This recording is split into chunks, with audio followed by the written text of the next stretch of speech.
নবীজিকে জিজ্ঞাসা করা হলো আল্লাহর কাছে সবচেয়ে শ্রেষ্ঠ আমল কোনটি? فقال رسول الله صلى الله عليه وسلم طول القيام, লম্বা সময় নামাজে দাঁড়িয়ে থাকা আল্লাহর কাছে শ্রেষ্ঠ আমল। সুবহানাল্লাহ। এই জন্য যোহর নামাজের আগে 4 রাকাত সুন্নত 2 মিনিটে প্যাকেজ কমপ্লিট করে ফেলবেন।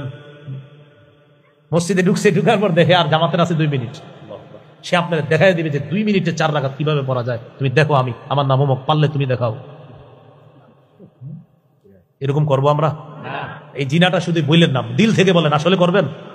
আমার আপনার পাশের লোকেরা এরকম করতেছে। আল্লাহু আকবার। কিভাবে 2 মিনিটে দেখবেন আপনি কমপ্লিট পুরো প্যাকেজ 4 রাকাত কইরা, এরপর আবার তাসবিহ পড়বেন। সুবহানাল্লাহ। নবীজিকে প্রশ্ন করা হলো আল্লাহর কাছে শ্রেষ্ঠ আমল কোনটি? নবী বললেন তুলুল কিয়াম, লম্বা সময় নামাজে দাঁড়িয়ে থাকা। শীতকাল চলতেছে, একটু চেষ্টা করবেন রাতের বেলা উঠে আল্লাহর দরবারে একটু হাজিরা দেওয়ার জন্য। সহিহুত তারগীবের বর্ণনা 630 নম্বর হাদিসে আছে, রাজুলুন কামা ফি লাইলাতিন বারিদাতিন মিন ফিরাশি ওয়া লিহাফিহি ওয়া দিসারিহি ফাকামা সুম্মা তাওয়াদ্দা সুম্মা কামা ইলাস সালাহ। এক ব্যক্তি শীতকালে ল্যাপ কম্বল বিছানা ছেড়ে উঠছে, ওঠার পর ওযু করছে, ওযু করার পর নামাজে দাঁড়িয়েছে, আল্লাহ তাকে দেখে হাসতে থাকে। দেখো করে কি, শীতের রাতেও করতেছে কি? ফেরেশতাদেরকে বলে, ও ফেরেশতারা, আমার এই বান্দা কেন দাঁড়িয়েছে আল্লাহ তো জানে। আল্লাহ একটা সাক্ষী রাখার জন্য বলতেছে, মা হামালা আব্দি হাদা আলা মা সানাআ। আচ্ছা, আমার বান্দা এই শীতের রাতে নামাজে কেন দাঁড়িয়েছে ফেরেশতারা একটু বলো তো। ফেরেশতারা জবাব দেয়, রাজা মা ইনদাকা ওয়া শাফকাতাম মিম্মা ইনদাক।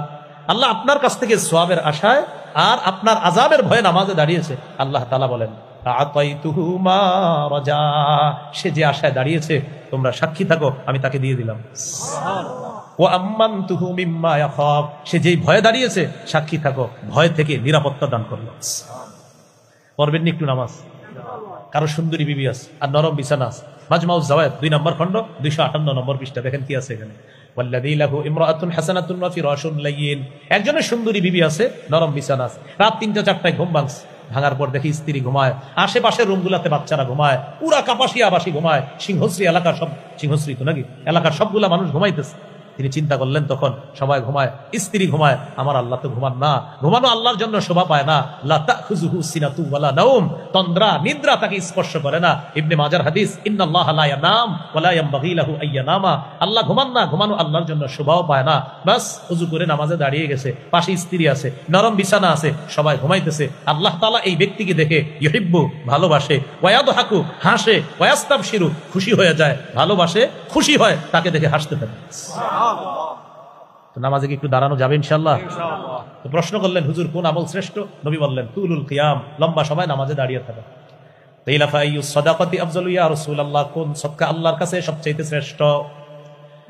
নবীজি বললেন জাহদুল মুকিল্লি, যেই ব্যক্তি পরিশ্রম করে, করার পর কষ্টার্জিত উপার্জন থেকে সামান্য সদকা করে, দান করে, এই সদকা আল্লাহর কাছে শ্রেষ্ঠ সদকা বলে গণ্য হয়ে যায়।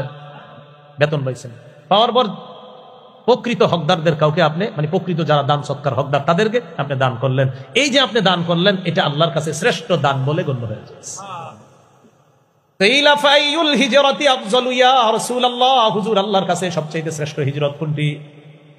নবীজি বললেন আল্লাহর কাছে শ্রেষ্ঠ হিজরত হলো মান হাজারা মা হারামাল্লাহু আলাইহি, আল্লাহ যা হারাম করেছেন এই হারাম থেকে বেঁচে থাকা, এটা আল্লাহর কাছে সবচেয়ে শ্রেষ্ঠ হিজরত বলে গণ্য হয়।